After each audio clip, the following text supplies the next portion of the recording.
दोस्तों, ये love story है रिया के बारे में, जिसको सच्चे प्यार के बदले धोखा और फरेब के अलावा कुछ नहीं मिला। इसलिए अगर आप भी किसी से बेइंतहा प्यार करते हो तो एक बार ये स्टोरी जरूर सुने। कॉलेज का पहला दिन था। सभी के सामने नए नए चेहरे थे। सभी लोग इन्हीं नए चेहरों से अपनी पहचान बनाने में लगे थे। सभी एक दूसरे से अपना परिचय करा रहे थे। तभी कॉलेज के पहले दिन का हमारा पहला क्लास शुरू हुआ। क्लास से पहले चल रहे सिलसिले को मैडम ने और आसान बना दिया। उन्होंने आते ही सबसे पहले सभी को अपना सबके सामने इंट्रोडक्शन देने को कहा। उसके बाद सभी इंट्रोडक्शन एक एक करके अपने बारे में बता ही रहे थे। तभी जैसे ही रिया ने अपने बारे में कहना शुरू किया, मानो उसी क्लास में बैठे विनोद की आंखें बस उस पर ही टिक गई। विनोद बड़े ही गौर से रिया का इंट्रोडक्शन सुनने लगा और उसे एक टक देखने भी। रिया के बैठ जाने के बाद भी अब विनोद की नजरें तो बस रिया पर ही टिकी रह गई। कॉलेज के दूसरे दिन भी जैसे ही विनोद कॉलेज आया, उसकी निगाहें तो मानो बस रिया को ही ढूंढ रही हो।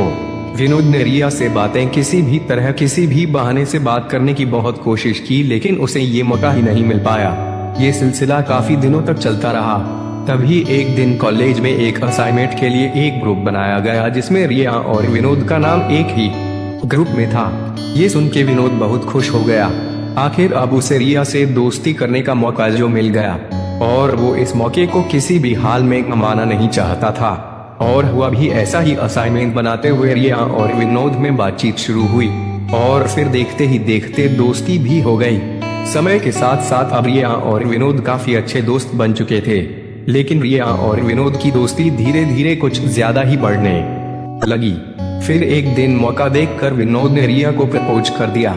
रिया भी विनोद को मना नहीं कर पाई, क्योंकि कहीं ना कहीं उसके दिल में भी विनोद के लिए प्यार वाली फीलिंग आ चुकी थी। अब दोनों दोस्त के साथ साथ लवर्स भी बन चुके थे। इसलिए कॉलेज के बाद भी दोनों का मिलना जुलना जारी रहा। अब तो पूरे क्लास में सबको भी रिया और विनोद की लव स्टोरी के बारे में मालूम हो गया था। विनोद हमेशा रिया को महंगे महंगे गिफ्ट देता और रिया भी प्रोजेक्ट बनाने में विनोद की हेल्प करती। सभी कहते कि रिया और विनोद एक दूसरे के लिए ही बने हैं, यानी कि ये परफेक्ट कपल हैं। रिया भी हमेशा विनोद से शादी के लिए पूछती थी, तो विनोद हमेशा रिया को भरोसा दिलाता कि अब वो उसके बिना नहीं जी सकता। 3 साल तक तो दोनों का रिलेशन बहुत अच्छा चला, लेकिन कॉलेज के बाद अब रिया और विनोद का मिलना काफी कम हो गया। रिया के फोन करने पर भी विनोद ठीक से उससे बात नहीं करता। वो कहता कि वो अपने पापा के बिजनेस संभाल रहा है।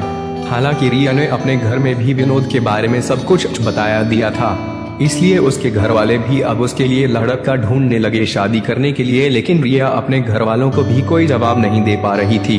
फिर एक दिन रिया विनोद के पापा के रेस्टोरेंट पर पहुंच गई। वहां उस वक्त विनोद नहीं था, तो रिया ने विनोद के पापा को कहा कि वो विनोद की फ्रेंड है और यहाँ से गुजर रही थी, तो यहाँ आ गई।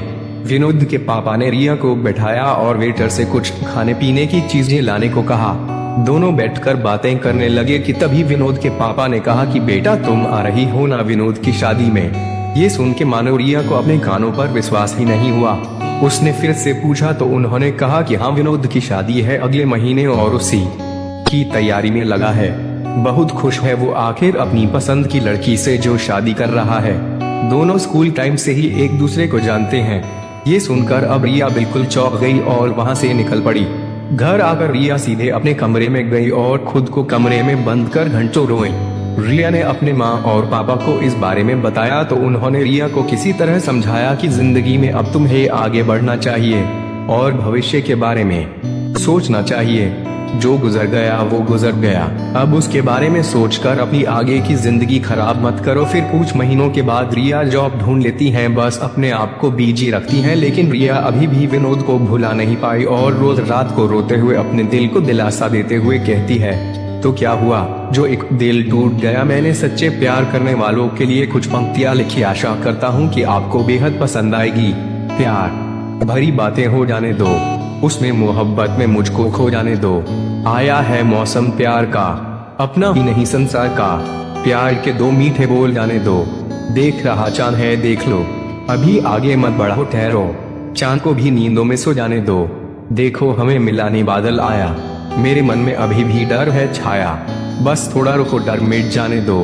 प्यार की जो घड़ी है मत निकालो, अगर ऐसी बात है बाहों में आ जाने दो। दोस्तों, आपका प्यार हमेशा सफल और सच्चा हो ये जरूरी नहीं होता। कई बार लोगों को प्यार में धोखा भी होता है, लेकिन इसमें कहीं ना कहीं कमी आप में भी रही होगी। जो आपने ऐसे इंसान से प्यार किया जो आपके लिए था ही नहीं। कहीं ना कहीं इंसान को परखने में गलती आपसे भी हुई होगी।